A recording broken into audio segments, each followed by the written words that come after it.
All right, so we're here with Ernie Hogsten, ALS car show participant. Ernie, tell us a little bit about your car.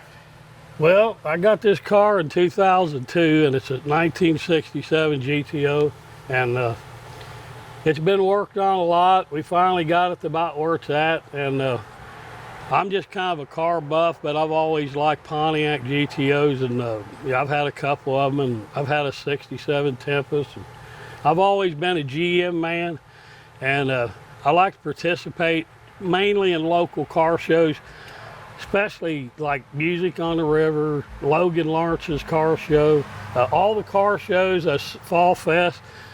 I like to keep it downtown. I've lived here all my life, and you know, people, I think each year they're coming more and more to Lawrenceburg because they finally, after 20, 25 years that I know of, they finally got stuff downtown where you can get a sandwich, you can walk around, you can walk on the levee, and there's a lot of things to do. You know, they put the new park in down there. The kids has got that splash park. They got a lot of things now in Lawrenceburg. It was dead for 20 years. There wasn't much air.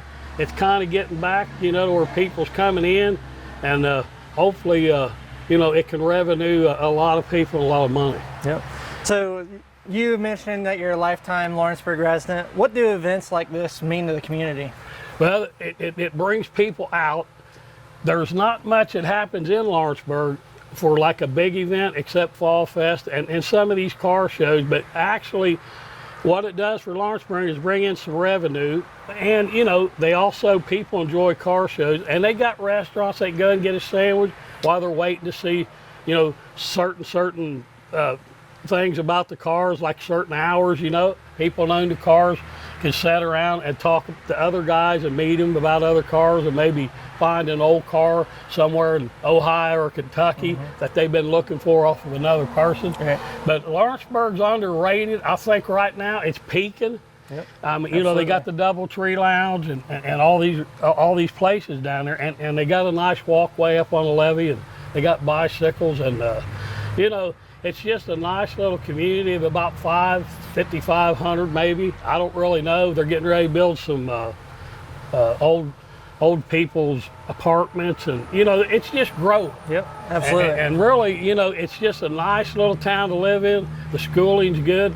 I worked at school 5 years. Logan went to school when I was there, and you know, now that I'm retired, I can do what I want, and I like messing around with these cars and trucks, and my boy's into it, and you know, we're just kind of living the life that we want to do. There you go. That's the most important thing. Right. Yep. So how many years have you came to the car show? I've been coming every year. Every year you've had it, from the first time you had it down there at the parking lot by Burger King there, from Argosie's old lot.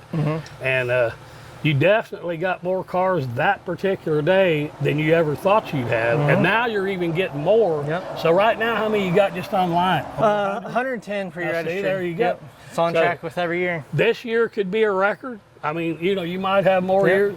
I mean, it's for a good cure. And you know, another thing is about these car shows is, you know, you get to see cars that you don't see every day. And you know, some of them's real rare. And you know, it's kind of like a blessing to walk up to somebody's car that, you know, maybe there's only 200 left in the, you know, in the country, you know, that was made. So, you know, everybody's got a favorite car. I'm kind of an all car guy. I like them all, but there's certain years that I like. But I like all cars. You know. So you come to a lot of car shows. What makes the ALS car show stand out? Well, it stands out because you have it downtown. And if you had it somewhere, I'm not saying, you know, in a big lot somewhere, like for instance up there at the first year. There's no shade.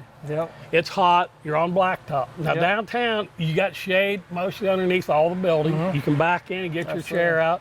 And like I said, you got good food, and people will, you know, will come when you got good stuff. So, but the turnout for the money is the main thing toward Lou Gehrig's disease. And you know, the thing is, you know, it's kind of like cancer. I feel like myself that there is certain cancers that they'll never find a cure for, because that's the way the Lord wants to take people off this earth, to bring new in. Now, I may be wrong, but that's my theory. See what I'm saying? So, but other than that, Lawrenceburg's a great place to have it. And I love going downtown. I go down there all the time Oh, anyway. I do too. And I go to Music on the River and all that because I want to go to my community stuff and it's close and you can be home and you don't have to drive 50 miles one way. Right. Yep. And we're very fortunate to have the city of Lawrenceburg 100% on board, both financially and just providing the space downtown Lawrenceburg to make it a great, successful event and a community field event. Right, and the biggest thing is you know, when they brought the boat in here in '96 or whatever, Lawrenceburg gets revenue off them, and they use it, and I like the way they use it because they're making the town nice, they're sprucing it up, and you know, for putting the boat here, I think that is a bonus, Right. you know, for Lawrenceburg. Absolutely. Yep.